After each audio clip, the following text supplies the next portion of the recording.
दोस्तों, दिनाक्षी short hand में आपका स्वागत है। अगर आप चैनल पर नए हैं तो चैनल को सब्सक्राइब करें और बेल आइकन ज़रूर दबाएं। डिक्टेशन 5 सेकंड बाद स्टार्ट होगी। Ready, start.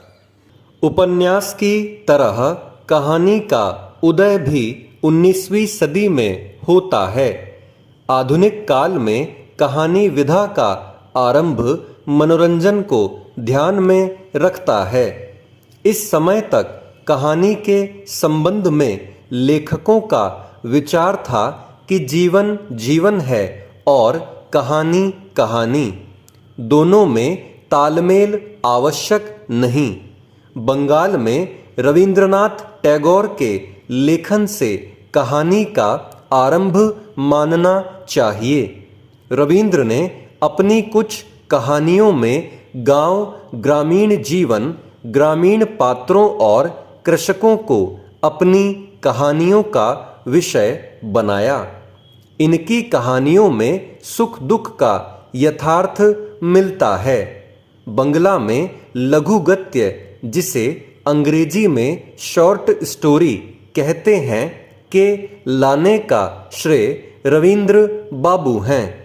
इससे पूर्व बंकिम चंद्र, संजीव चंद्र आदि ने गद्य की रचना की, किंतु इन्हें शॉर्ट स्टोरी के रूप में नहीं देखा जा सकता।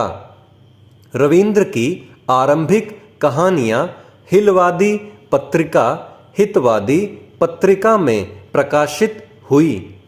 इनकी व्यतिपय कहानियों का प्रकाशन साधना, भारती, बेग दर्जन तथा प्रवासी आदि पत्रिकाओं में भी हुआ।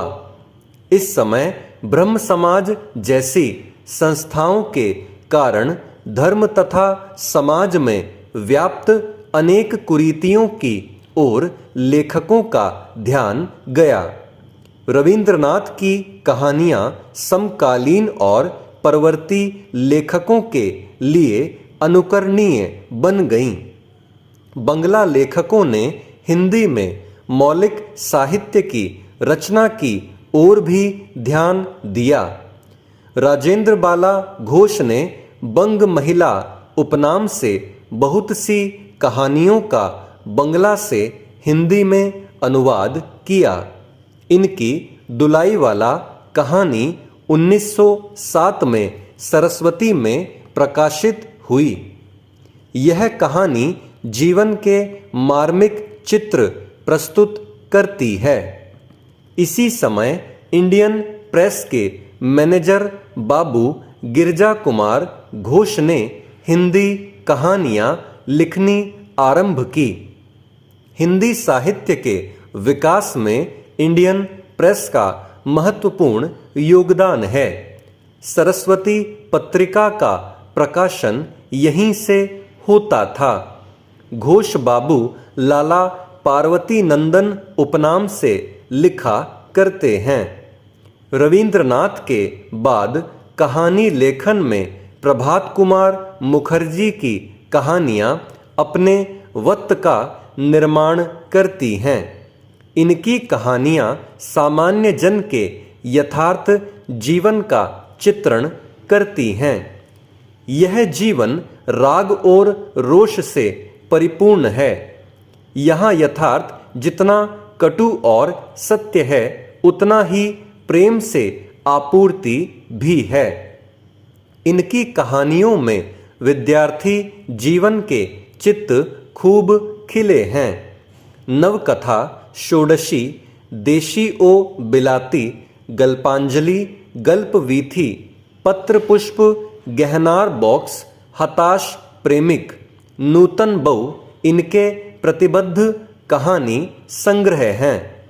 मनुष्य जीवन में पशुओं की सहभागिता पर सबसे पहले कहानियां इन्होंने लिखी। सुरेश चंद्र और श्री राम चंद्र ने स्त्री पुरुष के प्रेम में बाधक समाज और उसकी परंपरागत मान्यताओं का चित्रण किया है।